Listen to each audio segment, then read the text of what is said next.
Welcome to another episode of Seeing Them Live, a podcast featuring memorable concert stories from live music fans. Everyone has a concert story, and hopefully, one day, we'll hear yours. And unbeknownst to us, right up on the stage next to his piano were these explosive devices. They were all around the stage, but we're right there. And when he did Live and Let Die and hit that chord, everything blew up and we just saw a white flash. And when we were able to see again, we were on our backs. It had blown us backward on these little folding chairs. And we were looking up at the ceiling and we were like, oh my God, are you okay? Today's guest is Jim Berkenstadt. Jim is known worldwide as the rock and roll detective and is a true musical Sherlock Holmes. He is also an award-winning best-selling author who uncovers the lost history and mysteries hidden within decades of popular music.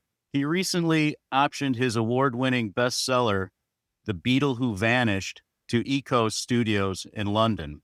An international authority on rock and roll, Jim served as a historical consultant to Martin Scorsese's HBO Emmy-winning film, George Harrison, Living in the Material World. And he also served as historical consultant to the late George Harrison, the Beatles company Apple Corps, Olivia and Danny Harrison, and the estate of Roy Orbison. Berkenstadt located the long-lost B-roll audio completing the Beatles' new documentary, Get Back, which is available on Disney+. He has also served as historical consultant on several rock documentaries such as 8 Days a Week, I Wanna Rock, the 80s Metal Dream, and the forthcoming film, If These Walls Could Rock. His work has appeared on HBO, Hulu, Disney+, Netflix, and Paramount+. He's appeared as an expert on Reel's channel TV series Celebrity Legacies and Damage Control. Jim has also served as consultant to Grammy producer Butch Vig, who has produced albums for such bands as Garbage, Nirvana, Foo Fighters, Smashing Pumpkins, Green Day, and others. He has also authored Black Market Beatles, the story behind their lost recordings, and classic rock albums, Nirvana, Nevermind. His newest gold medal award-winning Amazon #1 bestseller is called Mysteries in the Music, Case Closed. All 4 books have been included in the Rock and Roll Hall of Fame Permanent Library and Archives. Jim, welcome to Seeing Them Live. Thank you very much for having me on. Wow, what a lot of stuff there. I got tired just hearing all the work I've done. Yeah, I'd like to point out, too, that I'm also joined today by my co-host and producer, Doug Florzak. So, yeah, Jim, you're a pretty busy guy. You've done a lot of stuff. And as is our format on Seeing Them Live, we start with concert stories and start with the first concert. But I thought we'd go back a little earlier because your first concert you went to, you were 17. But I wanted to let listeners know that you got your rock and roll detective, maybe first case you ever worked on was in 8th grade in a history civics class. Yeah, that's right. Well, I mean, I had seen the Beatles on Ed Sullivan in '64, and so I was, a big fan. And by '69, there was this conspiracy that started in the fall, whether or not Paul McCartney is dead. And I was fascinated by hearing and reading about the clues and, started looking at the album covers, turning the records backwards to hear those clues and things, because the Beatles like to do backward masking on some of their records by then. And I took a bunch of albums to school, and before the class started in 8th grade, I was just showing these other guys, oh, look here, Paul's barefoot on the cover of Abbey Road, and there's a crack in the wall on the back cover. All these things that supposedly pointed to the fact that Paul had died and the Beatles had covered it up and found a lookalike. And which that story will come up again when we talk about me going to see Paul and Linda McCartney in Wings in '76. But it was really interesting. And then the teacher came in and said, Jim, this is really fascinating. Next Thursday, I think you ought to give a 1-hour presentation to the class about this. So I really think that was the first time that as an eighth grader, decided, I guess I'm going to someday be a rock and roll detective because this is really a lot of fun, figuring these things out. Yeah, that's a cool story. It's like, oh, great. I got an interesting project to work. Oh, that's cool. But yeah, your first concert, I think I have you here at like 17 years old. You went to see George Harrison and Ravi Shankar at the Chicago Stadium. Yeah. November 30th. Was this 1974, perhaps? That's right. That's what my ticket stub says. So that was interesting because I had been trying and wanting to go to rock concerts long before that. And my parents would always say, well, that's a very dangerous area because in Chicago, there are some dangerous areas. So they didn't want me to go there to Chicago Stadium. So when George Harrison came, I thought, my parents didn't let me go see the Beatles live in concert while I was 8, 9, and 10. But now that I'm 17, I'm going to see a Beatle. And it was George with Ravi Shankar. And I think also we had seen the movie Concert for Bangladesh, which featured them, of course, and others. And we just really wanted to see them live. So called up my buddy Gary and I said, you want to go to that show? And he goes, yeah, but it's sold out. And I said, well, let me handle it.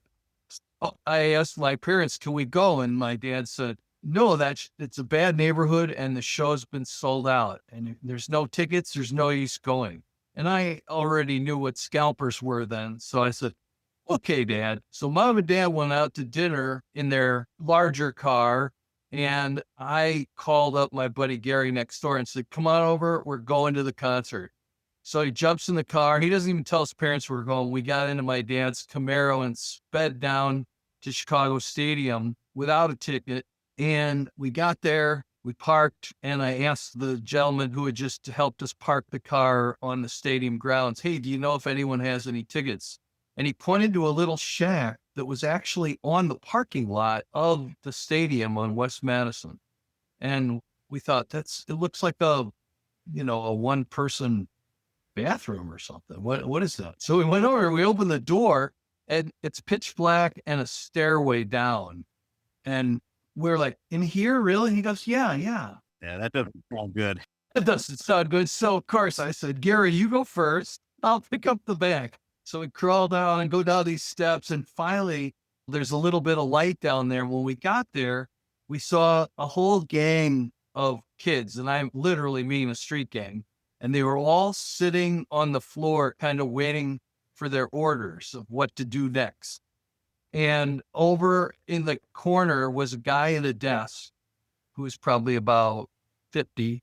And there was just a single light bulb hanging from a wire. And that was all that lit up the room. And he said, what do you guys want? I said, hi, I'm Jim and this is Gary. And we heard that you might have tickets to the concert tonight, George Harrison. My name's Beefy, he said. Beefy. Nice. So I said, nice to meet you and all your friends here. And he said, how much money do you have? Yeah, I think tickets were the cover price was probably $3, $4 a ticket back then. We each dug into our pockets and scraped together $17. And I handed it over to him and he said, that's not enough. And then he looked at Gary and he said, I'll take your hat. And Gary says to me, I can't give him my hat. That's my dad's hat for bricklaying.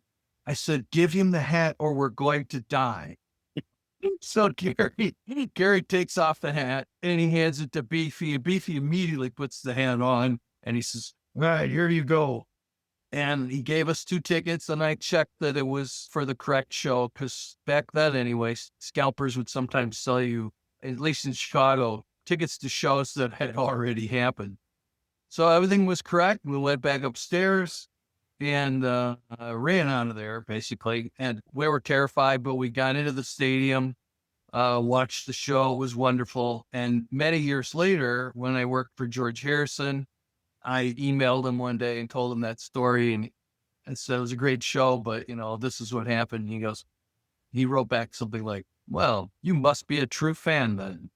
And then later, Ravi Shankar came to town and I went backstage to meet him. He was like 89 years old at the time. And I told him the whole story, just as I've told you and your listeners. And afterwards, this was his takeaway. He said, well, did you give the car back to your dad? I said, yeah, we put it back in the garage. And I said, but later, my dad would always come home and he'd put his hand on the engine, not the engine, but the top of it. And he'd say, if it was hot, he'd say, where'd you go in my car? And so I had to say that we went to the pizza place down the street and then got rid of that problem. I said, but yeah, I returned the car.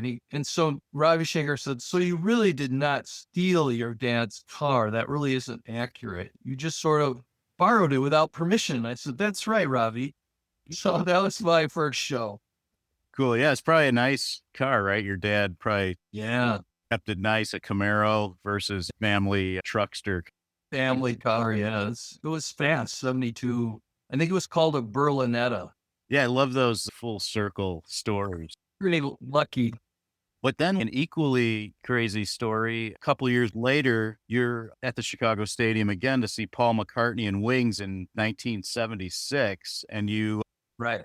somehow got these really awesome orchestra pit seats. Right. My mom knew the gentleman. She had a girlfriend who was dating this gentleman who was the president of Wirtz Realty or something like that. And the Wirtzes owned the Chicago Stadium. And so I told her that we really want to go to this. By then, I was thought to be old enough to go. 2 years later, it was okay. I could go see this concert. And I think somehow she felt, now that she knew this person, that it would be a safe place to go. So she asked him and he said, yeah, I'll get him 2 tickets and we'll hold them at the box office. And they had special writing on them. They didn't have section or number or anything, but they had some special code on them. So we asked the usher to direct us in, and he took us down into the orchestra pit where there were a couple of photographers standing around waiting for the show. And all of a sudden he went kind of backstage behind the curtain and pulled out 2 folding chairs, and he set them up right by Paul McCartney's piano, which was sort of towards the side back of the stage. And we were like, really? These are our seats? And he said, yep, must know somebody. So we were blown away. That was fantastic. So we're sitting there and we're enjoying the show. And I want to say it was towards the end of the first half of the show before they take a break. And I think that's when Paul did Live and Let Die. And unbeknownst to us, right up on the stage next to his piano were these explosive devices. They were all around the stage, but we're right there.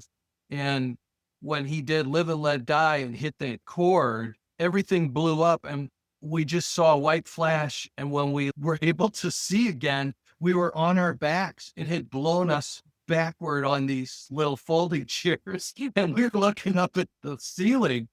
And we were like, oh my God, are you okay? Yeah, we were okay. Luckily, we were fortified with some beers. So I think that prevented any injury. So we got back our chairs and, Paul must have noticed us or something. I don't know, because then they took a break and Paul and Linda came down the steps there. But before they went backstage, they came over to us. And I think they just wanted to make sure we were okay. And Paul said to me, so how do you like the show so far? And I said, I think it's the best show I will ever see in my life. And, that was what came out of my mouth. And because I'm sitting there going, I'm talking to Paul McCartney. I can't believe this. So he was very happy with that answer. This will be the best show ever. And so we chatted a little bit about some of the songs, and Gary was talking to Linda. And then at some point we switched. And Gary started talking to Paul and I started talking to Linda. And I said to her, and this is another full circle story from 8th grade. And I said, so, I've been working on solving this for a long time. And I'm wondering, what would you like to date the real Paul McCartney and now be married to the fake replacement Paul McCartney? She absolutely broke up laughing at the question and just was laughing. And I said, I think you answered my question then. Paul is not done. And he said, no one's ever asked you that question before. So I was glad that I could come full circle on that one as well.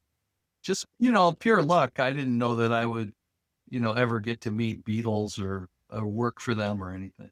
Yeah, that's incredible. That's an awesome story. Oh my God. Did you take your dad's Camaro to that show or no?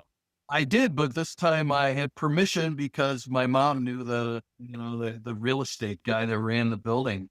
So your best concert that you put down, Jim, also involves a Beatle. It was a concert for George Harrison. This was, I guess, after he passed away. Is that correct? Right. About a year later, Eric Clapton created a show as a tribute to George Harrison, and Olivia Harrison invited me to the show, and I sat with her friends. And it was great because there were, so many people that I have enjoyed over the years. Like Monty Python's Flying Circus came on and opened the show with some comedy, and Eric Clapton, Jeff Lynne, Billy Preston, Paul McCartney, Ringo Starr, Jim Keltner. Just so many. Tom Petty, I think, was there.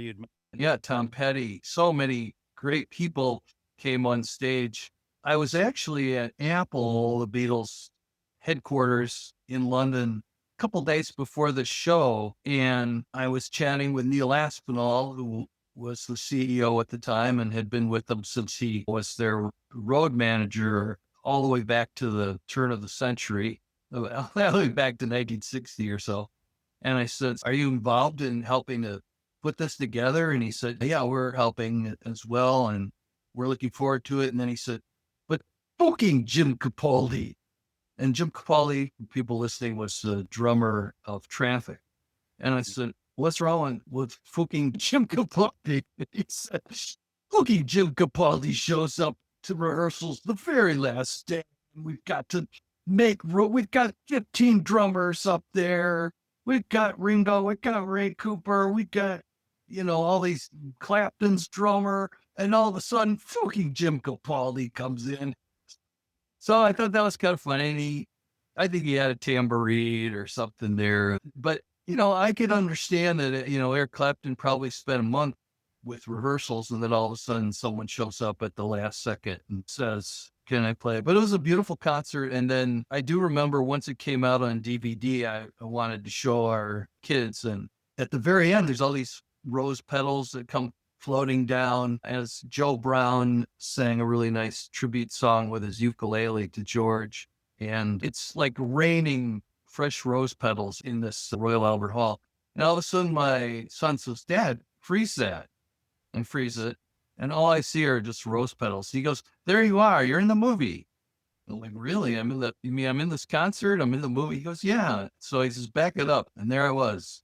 So I think when any of the Beatles do a show and they know where their people are sitting, they tend to sneak them on camera. That was a great show, a great honor to be invited. That must have been really something, probably kind of emotional for you as well, right? Very emotional. I mean, it was a celebration of his life, but it was like he's the one person that we wish could have been at this concert. And I hope he was looking down and enjoying it because all of his friends were there to pay tribute to him. That sounds really awesome. Well, Jim, we have some other things you had filled out on our form. Mm-hmm. Your best concert and your most disappointing both involve Muddy Waters.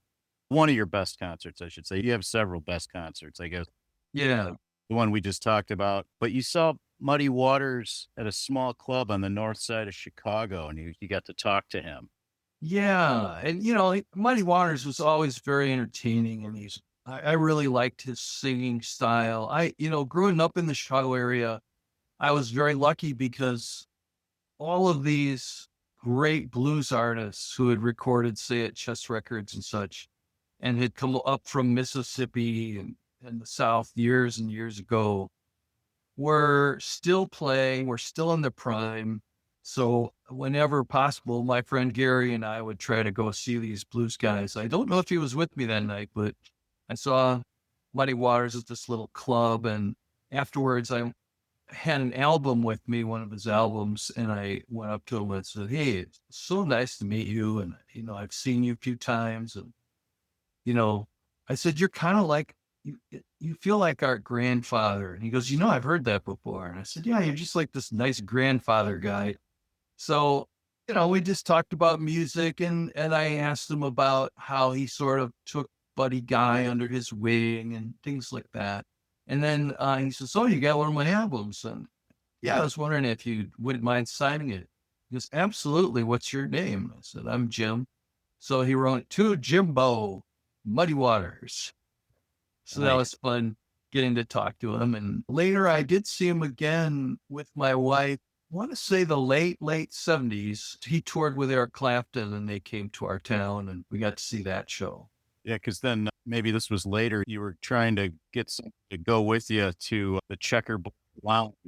That's right. That in 1981, the Rolling Stones played Soldier Field, and I got a phone call from a friend of mine who was on the radio in Chicago at one of the rock stations, and he tipped me off, and he said that Muddy Waters, Buddy Guy, and the Rolling Stones are all going to play at Muddy and Buddy's club called the Checkerboard Lounge, which was on the southwest side of Chicago.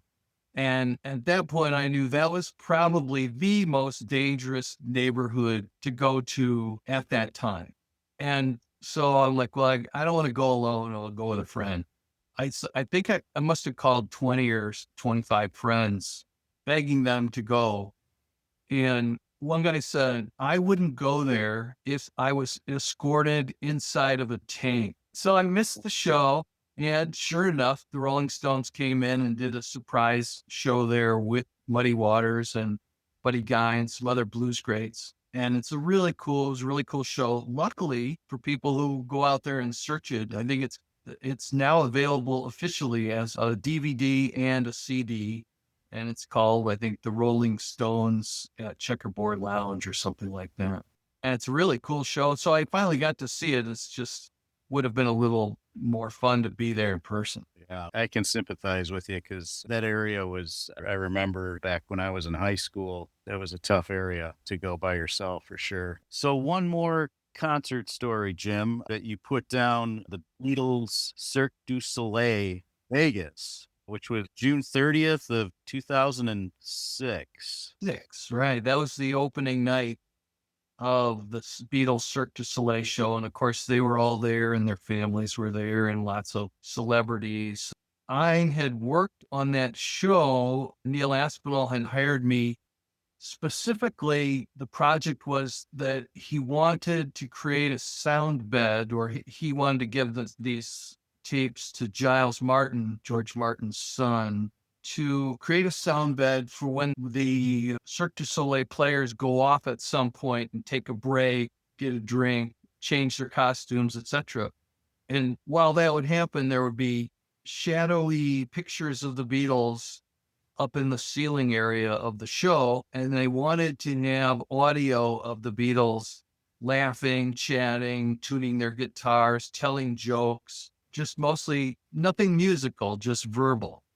And so he had a very specific reference point. He said, "I want you to get them laughing, joking, whatever, from press conferences and any bootleg stuff you have where they're in the studio between April of 1965 and September of 1965.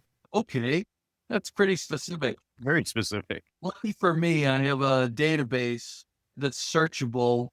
And, I've collected a lot of stuff over the years. So I typed in those dates and the Beatles, and up came, and I think I put in the word, one time I put in the word interviews, another time I put like studio chat, different things like that.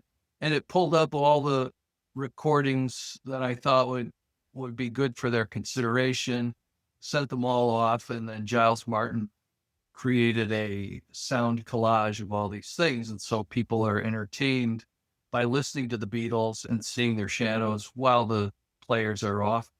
So anyway, it was very nice. The Beatles company, Apple and Neil Aspinall invited us to the premiere, my wife and I, and we were getting first I went to pick up the tickets and there were two passes that said VIP after party passes. And I was like, oh, wow, this should be fun. And I turned around and there was Neil Aspinall smiling and just staring at me.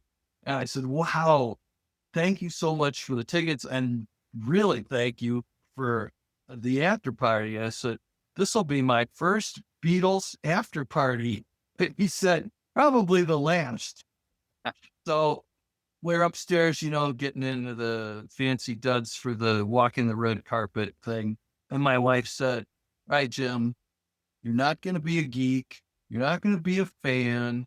No pictures, no autographs, no geeking out at any Beatles. I said, yes, dear, as I do. And so I thought, I can handle that. So we go to the show. We sat down. We were right there, front row center. Those were the tickets. Neil Aspinall had given us the best possible seat. So it was really exciting. And there was this very dapper looking guy next to me with a tuxedo, and his wife was in a designer gown. And he turned to me and he said, who are you? And I said, I'm Jim Berkenstadt, the rock and roll detective. And he said, oh, well, where'd you get those seats? And I said, Neil Aspinall of the Beatles company, Apple, gave them to me. And he said, oh, he. And I said, who are you? And he said, I own the Mirage. And I said, oh, that's nice. How do you like that job? He was not happy because he was 2 seats to the left, front row center. So that was kind of funny. And I looked around. There was down the row was Kramer from Seinfeld. I turned around behind me, and the row right behind me was Ringo's All-Star Band.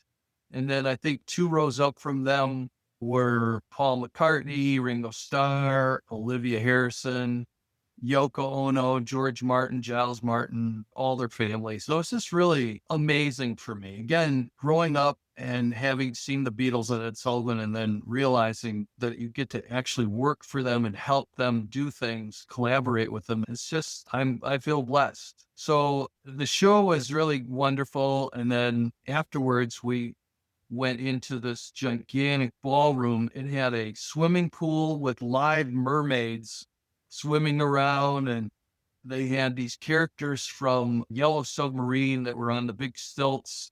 And instead of dropping ample bunkers on your head, they would serve you cocktails that were all lit up. And it was just really amazing. And so Paul McCartney came by, and my wife said, well, why don't you go talk to him? I said, well, I thought I'm not supposed to do it. You could talk to him. So went over, chatted with Paul, and, told him how I'd worked on the show and how much I enjoyed it, blah, blah, blah. And I should have mentioned that I'm the guy he blew off his seat in 76. I didn't. And then, there were other interesting people going by. And then we ran into my friend Jim Keltner, who, of course, has drummed for Ringo and George Harrison and John Lennon and Traveling Wilburys. And so I introduced Jim and his wife, Cynthia, to my wife, Holly. And the 4 of us were having a really nice conversation. And at some point, they paired off. Holly was talking to Cynthia, and then Jim had a friend come up to him, and he looked like some, classic rock star. And I was just sort of seeing people go by. Tony Bennett went by, Ringo, Ravi Shankar, all these people were going by. And I was like, this is the coolest party I've ever been to. So all of a sudden, Jim Keltner said, I'm sorry, Jim, I forgot to introduce you. Jim Berkenstadt, this is John Densmore. This is Jim Berkenstadt. And I said, hi, John. You're John Densmore of the Doors? And boy, was my wife unhappy. It was just organic. I was so excited to be John Densmore of the Doors, their drummer. And John Densmore turned to me and he said, wait, you're Jim Berkenstadt? So that, of course, immediately made me laugh and put me at ease. But I got in trouble later. I was in the doghouse, and I said, no, you said don't get all geeky and excited about the Beatles. And I was very calm with the Beatles. I just was a little excited to see John Densmore. Oh, man. Yeah, that's got to be kind of surreal to be in that environment, I would imagine. Oh, absolutely. That's really crazy. Well, those are some fantastic stories, Jim. Thank you.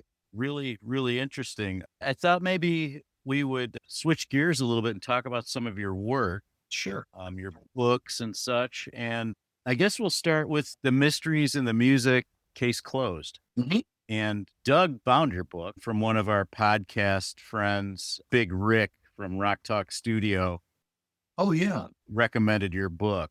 And so Doug read it. And in the meantime, we were asked to be guests, Doug and I, on another podcast called Music Notes with Jess. She likes to read lyrics during her program, and she's been on Seeing Them Live a couple times. And so we thought, yeah, let's put together like a lyrics episode or misinterpretation and stuff. So we were on there, Doug and I, and he basically did a very nice report of your chapter from that book, The FBI versus Merchants of Filth, revolved around the song Louie Louie, which all of these stories in this book, Jim, Mhm. and I can go through and read some of the titles of these chapters, like Who Really Discovered Elvis Presley, The Masked Marauders, Supergroup, or Masquerade. Did the CIA kill Bob Marley? And then the one Doug had referenced during our conversation, the FBI versus Merchants of Filth. There's a great one about the traveling Wilburys. It's just awesome. A blues marvel, Unmasked, The Secrets Concealed Within Nirvana's Nevermind album, which I'd learned so much about that album. You touch on some really cool points there. Thank you. And then the last one, did the Beach Boys steal a song from Charles Manson, is the last chapter. And I know your book, The Beatle Who Vanished, is being turned into a movie. Mhm. That chapter, I think, could be some kind of a movie. Yeah. It's nuts. And I don't want to reveal too much on any of these chapters, but like basically Dennis Wilson from the Beach Boys innocently picks up a couple of hitchhikers, two women, Hmm. and they happen to be members of the Manson family. And it kind of devolves from there. Really interesting things that you uncover and debunk.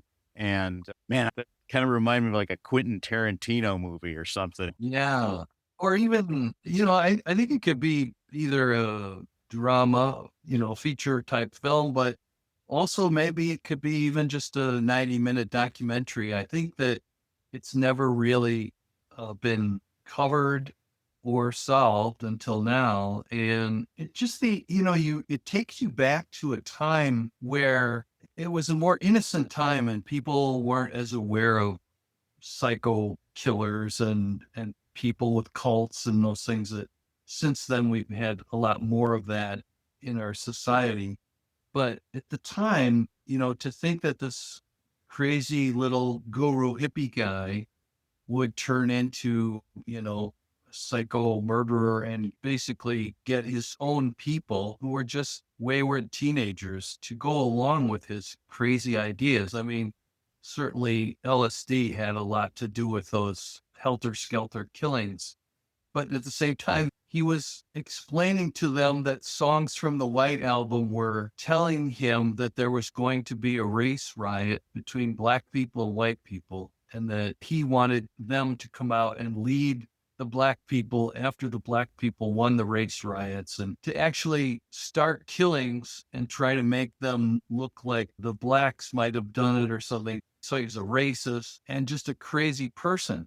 But before all that, he was just this sort of guy that came out of prison from stealing cars and whatnot. And poor Dennis Wilson was just some nice guy who happened to be a drummer with the Beach Boys and, picked up a couple gals.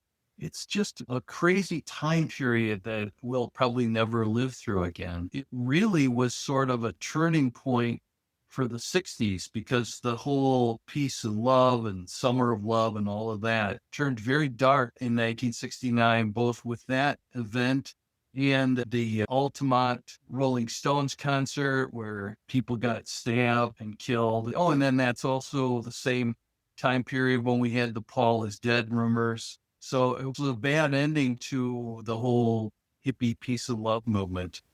Yeah. And I wrote in my notes here, just having Charles Manson basically living in your house and running up a tab of incredible money and stuff. In 1969, it was $100,000 roughly. Medical bills for all the girls, food, all types of things. And then, of course, also he paid to have this guy, Greg Jacobson, take Manson into the studio and record some songs, some demos. So he paid for that. And part of the reason behind that was both altruistic because he thought this guy was an interesting character. But also it was Brian Wilson was really starting to struggle with mental health issues and dropping acid and all of that. And they could no longer really expect him at that time period to be writing more big hits. So all the other Beach Boys had to sort of jump in and bring some songs to the table. And so I think that in the back of his mind, Dennis thought maybe I can learn some things from this Manson character, or maybe approach him about some of his songs that I can turn into my songs, that sort of thing. And that's what led to the whole question, because Manson stated several times after the murders that, and even before the murders, that he had written these songs and that Dennis Wilson stole them. And of course, I really dug into it. One of the people that I had to find was Greg Jacobson, the gentleman who was sort of an all around helper to Dennis Wilson. And he had vanished off the face of the map. And part of the reason I suspect is because he actually testified against Manson at the murder trial. So Manson had all these little followers, not all of whom went to prison, and he was worried that they might try to seek revenge on him, so he vanished. So most people, when they're searching for someone on Google, get to like page 2 and give up, or even page 1 and to page 1 and give up. Finally, on page 24 of trying to find this guy, Greg, I found that he had recorded a song with Taylor Hawkins, the late drummer of the Foo Fighters, who was alive at the time I was doing the research. So I knew my friend Butch Vig had worked with the Foo Fighters, so he put me in touch with Taylor Hawkins. I explained what I wanted, and he said, all right, I'm going to give you his phone number, and you tell him you got it from me, but don't ever share it. Don't ever reveal where he lives for the obvious reasons I've discussed. So I call up Greg, and he's a very sharp guy. And he had a great memory of those times, and especially what the transactions were and discussions about the song between the Manson had started and that ended up on a Beach Boys record without crediting him.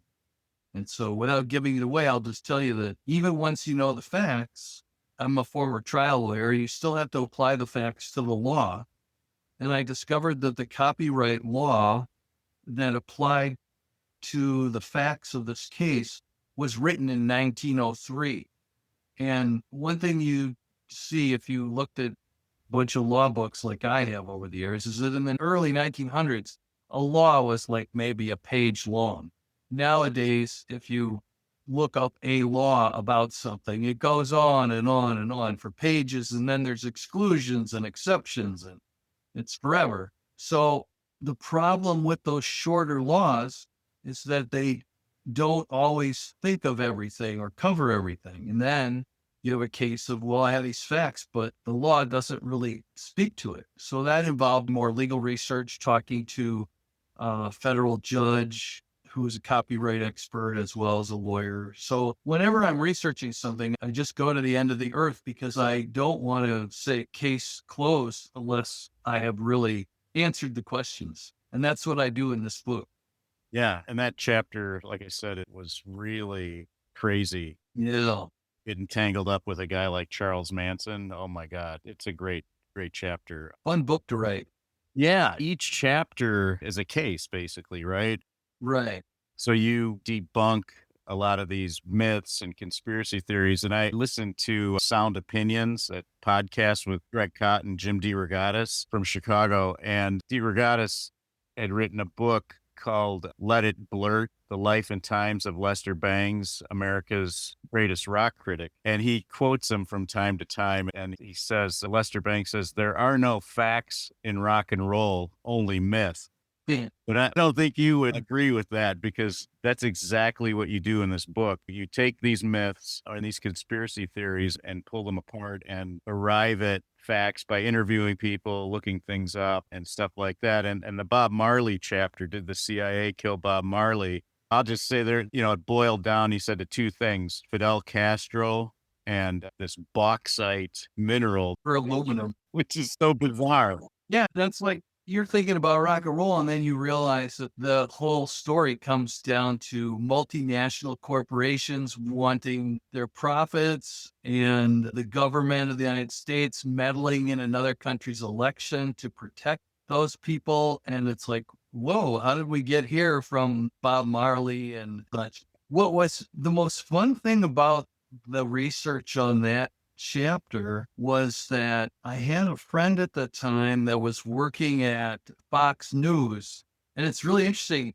A lot of people would expect that the only people who work at Fox News are Republicans. And similarly, they might expect the only people working at MSNBC are Democrats. But that's not the case.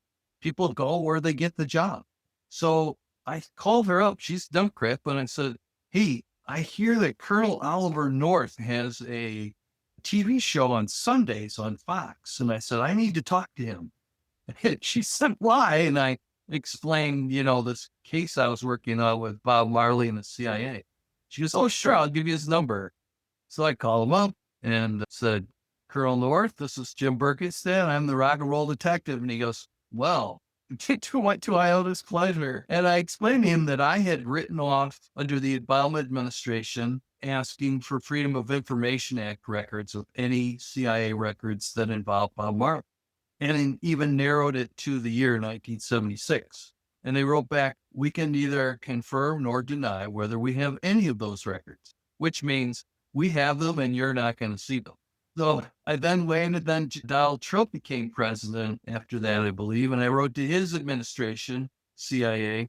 I got the exact same letter back. So Democrat, Republican, they both are protecting CIA records related to Bob Marley. We can neither confirm nor deny. So go pound sand. Like, this is really annoying. So I told that to Colonel North, and he goes, oh, I've read those records. They were declassified 10 years ago. I said, well, if they were declassified, why aren't they giving them to me? He goes, oh, those bureaucrats, they just messing around. He goes, you can sue them. I said, yeah, I can spend 10 years wasting my time and money suing them to get these records to sell a book, but that doesn't make much sense to me. I said, it's going to cost tons of money and time. He said, well, have you heard of WikiLeaks? And I said, yeah. He said, Julian Assange has those records. I said, okay, thank you. And he said, I recommend you talk to so-and-so when you get the record, who was the CIA chief of station, but also had the fake name as like assistant to the ambassador. It was really an office of only two people, but once our government decided to meddle in their elections and trying to get rid of the socialist guy and bring in a conservative guy to run Jamaica, they sent all these CIA guys down there. So sure enough, WikiLeaks had all of the records on their website. So you never know where documents are going to come from, where the path is going to take you. But yeah, that story, Bob Marley did take a bullet, raised him, but it did lodge in his body, which was part of another conspiracy that he died of lead poisoning. And then there was another one about a shoe, soccer cleat maybe or something. Yeah. So there was the son of the CIA director happened to be a filmmaker. Yeah. He had gotten the job to film Bob Marley's upcoming concert. Then before the concert took place, that's when Bob was shot. And they shot up his whole house. And he was whisked away to his record label owner's retreat to recover and to decide whether or not he would go through with this concert, which was meant to bring people together 2 days later. And the difficulty with the decision was, do you really want to put yourself up on stage to be a target in case someone wants to shoot you again? And this film director was around, the son of the CIA agent. And as the story goes, which was based on hearsay, meaning somebody said somebody saw him, blah, blah, blah. But I found out that somebody wasn't there at the time. But supposedly someone gave him a gift of these soccer shoes. And when he put them on, one had some sort of pointy thing that pricked his toe and then sent in some sort of cancerous substance, because later in his life, maybe a few years later, Bob Marley had to have his toe partially amputated, but he wouldn't allow it all to be amputated because he loved soccer too much and he wanted to continue to play. And that's an important part of the body. So eventually the cancer spread throughout his whole body. But question is, did that happen, and did the CIA have something to do with it? So I go into all of the conspiracy theories in that chapter and use documents and interviews with witnesses who were there, which is really fun. The CIA agent was like 85 when they called him, and he's like, "Why are you calling me?" He said, "I'll tell you the truth. I'll tell you everything you want to know, but I don't want you to use my real name." I said, "Your real name's on the internet at WikiLeaks." He goes, "I don't even know what that is, but don't put my name in your book. More people are likely to read your book than they are to find some website." I said, "All right, I don't care. I'll change your name." To me, Jim, reading that chapter, you talk about this guy, Don Taylor, who was Bob Marley's manager or something, Manager. Yeah, but he had a gambling problem. right. And to me, like, he was in the kitchen with Marley, and it seems like these guys were ragtag gang members, whatever, go in there and they want to maybe off this guy, but Bob Marley's standing right there, and they're probably thinking, damn, I don't want to kill Bob Marley, but this guy owes me a lot of money. You know, you just wonder. Yeah. Well, what did he take? 4 bullets to the back or 5? Don Taylor, but he survived.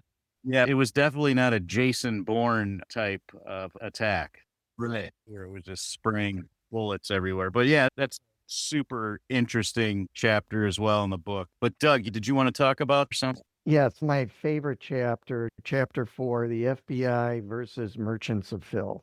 And it's Right. about the song Louie Louie and how the government ended up investigating the song. And so, can you talk a little bit about that chapter?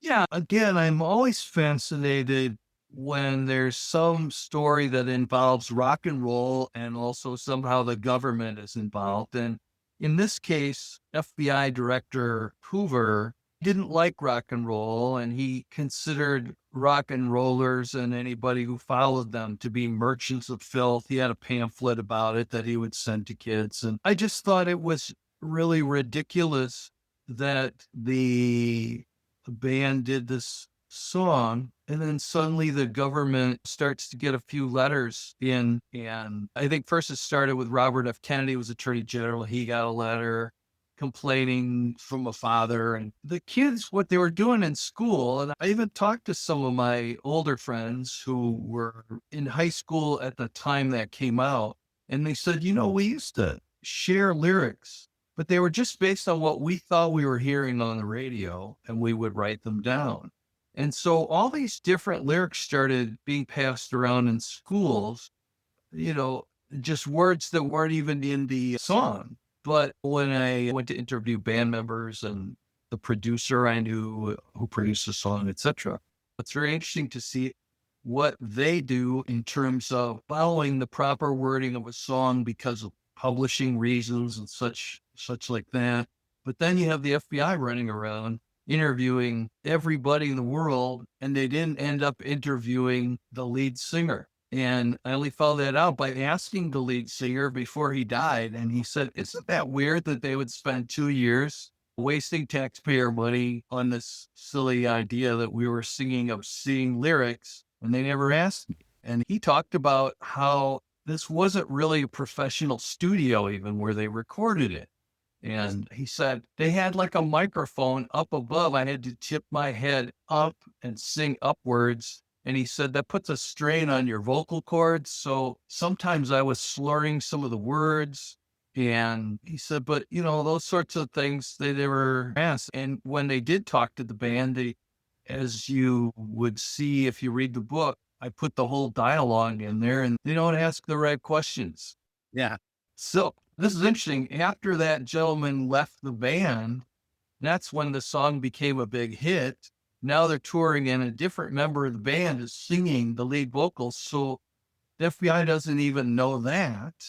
So they're interviewing the guy that he's singing it live now, but he isn't the guy that sang the recording that they're having such a ruckus over. And Indiana's governor tried to ban it. It was just really, to me, an interesting story to outline and get out there and solve, just like the others in the book. And I guess I am fascinated. I was able to get all of the Freedom of Information Act records of the FBI on that case. So that made it not only helpful, but comical, because there were so many sort of mistakes made in their investigation and all the money they spent on it. And the fact that, if a letter came in from a parent in Atlanta, then the Atlanta office would have to open up an investigation, and same all over the country. So you had all these different offices opening investigations over this one song. Didn't the FTC also open a case, I think? I think they did, yeah. And I think they concluded that they couldn't tell one way or another. And the real kicker was that there actually was a swear word in the song. Right. Doug, tell us what that swear word was. It was at the 55-second mark, so our fans can go out, pull up the song on YouTube. I went and did this. I listened, and it is there. You can hear it. So what happened is Lynn Easton, who was the drummer, and I play in a band too, Jim, so I know what this is like. When you make a mistake, that's the first word that pops out of your mouth when you're practicing. Right. Although they were actually recording for real. Yeah. So at the 55-second mark, you hear Lynn Eastman, who accidentally, instead of hitting the head of his drum, he ends up hitting the rim, and he yells out, "fuck." Right. And it's on the song. Plain as day. Yes. And in your book, you talk about they listened to this song so much that they probably wore out Groove. the record. And this was a vinyl record in those days. Yeah. And nobody there heard that word, even though that would have been something they could have latched onto. Right. And used to justify all the money that they spent. By the way, I have to really say your level of research is phenomenal on this. Thank you. There is no stone left unturned in this book, even down to you did an analysis of what the cost was. Yeah. What it costs our tax dollars for them to do this over this issue. Yeah. Which most people, I think, would agree even today is not important. So in 1965 dollars, you estimated it cost $8,050,000. In present day dollars, $62,903,783 in today's dollars. Isn't that terrible? What a waste. And again, thinking about if you put the headphones on, you'd hear that one word, the F word. And they listen to that thing upside down, backwards, multiple speeds, in reverse. They never heard the word, and they never interviewed the guy that recorded it, the vocalist. So to me, that particular chapter, the thing I liked about it was how funny it was.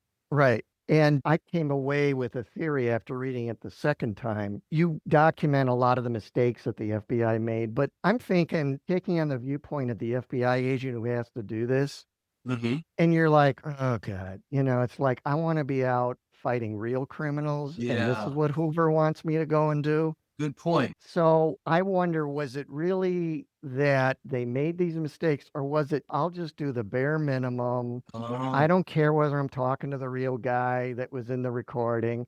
And maybe they even caught the F word and they figured, I'm not going to bother with this. I kind of have a theory that some of the missed things were just because they wanted to get through this as quickly as possible and get back to the real business of going after organized crime, bank robbers, and real criminals. So I was wondering if you picked up any of that kind of feeling when you were doing your research.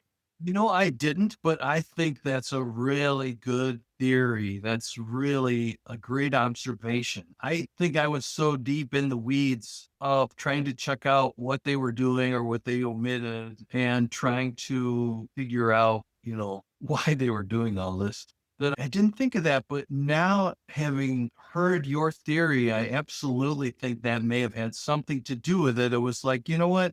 I like going after the mafia and that's fun, but this is stupid. And why do I have to be the guy that, in my office that has to work on this silly song? That's an excellent observation, Doug. Well, it's a lot of fun. I love the whole book. I loved reading it even a second time, that particular chapter. And the chapter on the Nirvana album, that's my favorite Nirvana album, as Charles will attest. Yeah. Well, I'll tell you, I'm co-producing a documentary about the making of Nirvana's Nevermind right now. Cool. We're in the early stages. I had another idea. Have you ever considered looking into like Robert Johnson, just all the kind of supernatural mystery that's around Robert Johnson about how maybe he made a deal with the devil and that's how he got a lot of his success and the way he died and everything. I would think that would be an interesting subject. Right. And the way he supposedly came back after he had been out of town for a while and he was suddenly a much better player, Right. hook that up to making a deal with the devil. I have thought of that in the past, and I even thought of it for this book, but I have thought it because I saw that other books had been written about him. And I thought, I don't want to be book number 5 about Robert Johnson. I'm always trying to do things that no one had. So I picked a different blues guy, basically, chapter 6. Yeah, and that's a great chapter too, because I never even heard of him beforehand. I like the fact that he had this sort of, or this record label came up with the idea to create multiple personalities for the same player so they could sell more of his records and such, and how that mythology grew with Charlie Patton. Yeah, I think just because other people had already written it and I had seen there was a movie or a documentary too on Robert Johnson, if I had been the first out of the box with it, I'd jump on it. That's always fascinating. It's hard enough finding documents, people, pictures, etc. from things that are even from the 60s or 70s now, because people die, things get thrown away. My latest book, which I'm working on right now, is about a guitar that was found in John Lennon's loft of his childhood home in 1996 by workmen doing some work for a widower who was now living in that home. And he gives the guitar away to a couple of young men, and they begin to search and never find out whether or not this guitar was connected to John Lennon. So it wasn't a book or anything. It was just they kind of stopped. They couldn't find the right people and all that. Well, I've talked to the Quarrymen. I've talked to John Lennon's sister. I've talked to just all types of people that were around at that time who are still alive, people he went to art college with, etc. And finding old interviews with people who have died, if they touch on the topic, including John himself. So I'm working through the research to indeed solve whether or not this 1950s Dallas tuxedo solid electric guitar is connected to John Lennon. So that'll be my next book. But it's never easy when you're dealing with something that took place, say, in the 50s, 60s, 70s. It keeps getting harder because, unfortunately, people are dying off. And the Beatle who vanished, I think I interviewed a total of about 60 people probably. And I would say half of them have died since I interviewed them, since the book came out. That book, Jim, I think you said in an interview, took you about 12 years to write that book. Yeah, I mean, because Jimmy Nicol was someone who never really wanted to be found. Once he left London a year after his stint with the Beatles to reinvent his life, he really stopped communicating with any of his fellow musician friends or producers that all knew him quite well in London. And they never saw or heard of him again until they read the book.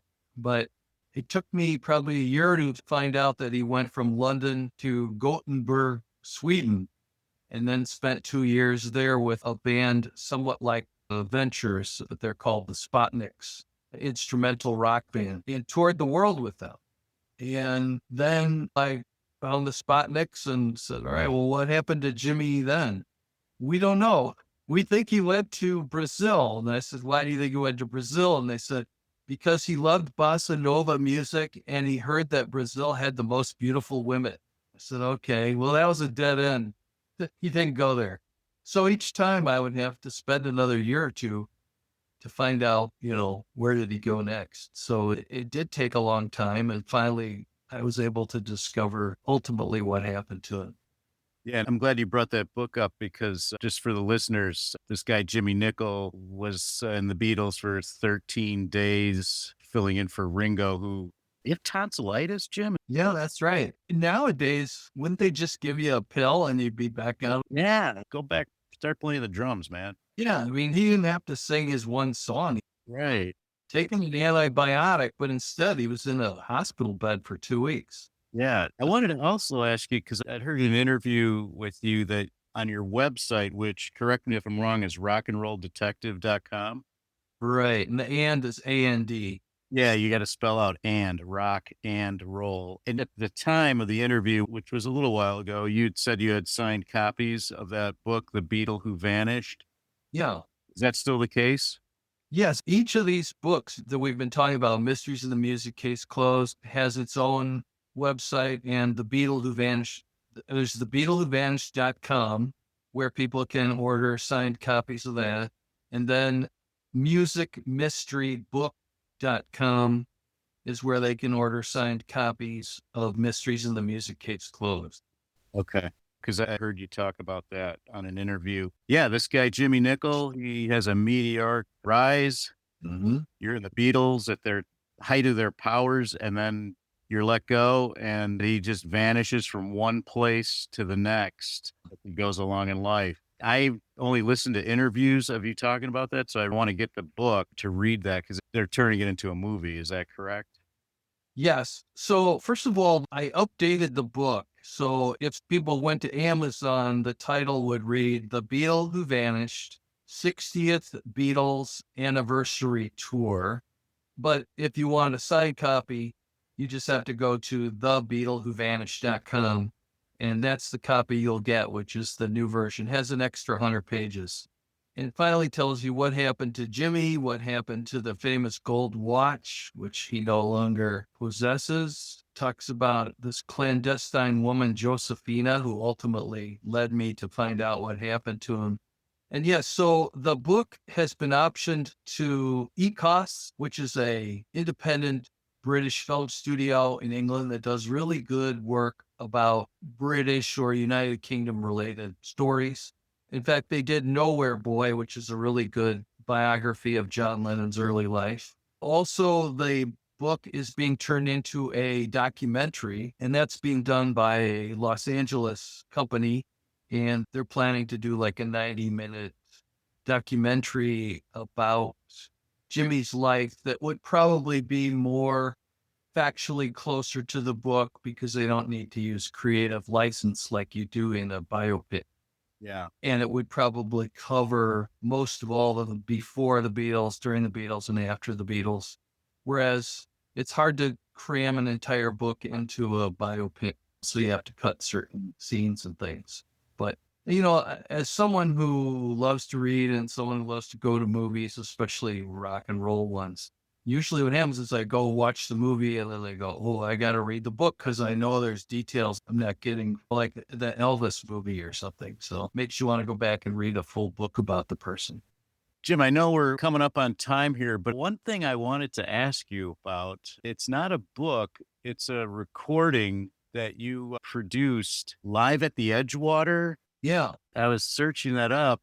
First of all, they talk about Edgewater neighborhood in Chicago, and then there's an Edgewater hotel or something in Madison, Wisconsin. I was getting conflicting AI. You know, the AI overview is always suspect. Yeah, I do remember the Edgewater neighborhood in Chicago when I lived down there. But up in Madison, Wisconsin, there is a famous hotel that I believe started in the late 1940s called the Edgewater Hotel. And it's right on the edge of Lake Mendota in Madison.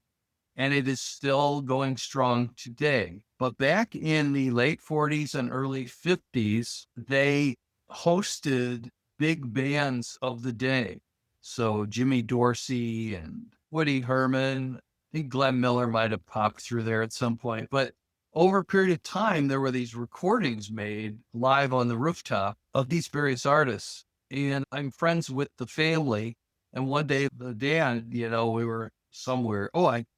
We're at his house, in fact, and we're just having some cocktails. And I told him that I had produced other CDs, but they were mostly spoken word. And he said, oh, well, I have these. And he brought me this. It looked like a stack of pancakes, but they were 78 RPM acetates. So these were the masters of those concerts. And as you can imagine, they were not kept in pristine condition. So they had scratches and whatnot. But just at that time period in the early 90s, a place called Sonic Foundry came along with the ability to digitally clean up recordings. And so they started in Madison, and I took them to them and they cleaned them up. And then I was able to produce clean copies of these. And there's 2 different Live at the Edgewater CDs, and they were put out by, I think, a Seattle-based company. Yeah, so those were fun to work on. The music's just amazing, and it's kind of fun to hear the announcer come in and out. Sometimes I think he chats with the band leaders, that sort of thing.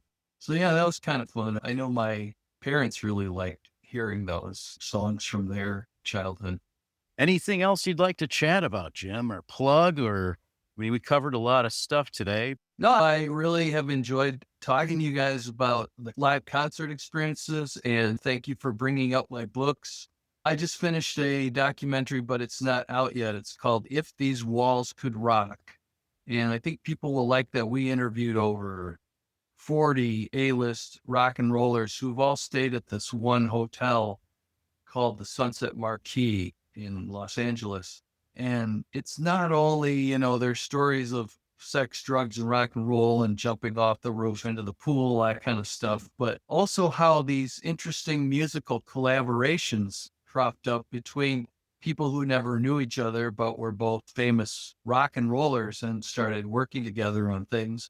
I think one night Jeff Beck was playing with someone and they were playing so loud it was disturbing the other guests. So they moved them into the basement, and then that gave them the idea to take this big basement space, and it's been turned into an award-winning music studio now. So people can come to that hotel, they can stay long-term or short-term, work out in the basement. No one knows what they're doing. It's private. So there's a lot of interesting stories. Plus there's that father-son dynamic where the son's coming up and starts to have new ideas, and the dad who started the hotel is like, well, this is the way we've always done it, son. So you have that whole storyline. It's a very interesting film. I think it'll probably be on Netflix or one of those. Very cool. Yeah, we'll definitely keep an eye out for that. This has been really interesting and an honor, and it was great having you on. Yeah, we'll keep an eye out for other things. Go read some of Jim's books. You will definitely not be disappointed. Well, yeah, I just want to thank both of you. It's a real honor for me to be on your podcast, and I really enjoyed it. We covered a lot of fun topics today. Thanks again, Jim. Thanks for having me on. Bye-bye. That's a wrap for our show. I want to thank today's guests for sharing their concert stories with us. Make sure to check out our show notes at seeingthemlive.com for links to websites, photos, and other artifacts mentioned in the show. I also want to thank my producer, Doug Florzak. The theme music for the show was composed by Doug and is featured on his album, Flagstone. If you have a concert story you'd like to share on our podcast, please visit our website and click on Become a Guest in the main menu. Then fill out the form and click the Submit button. If you seem like a good fit for the show, we'll contact you via email. I guess it's time to head for the exits. We'll see you next time on Seeing Them Live.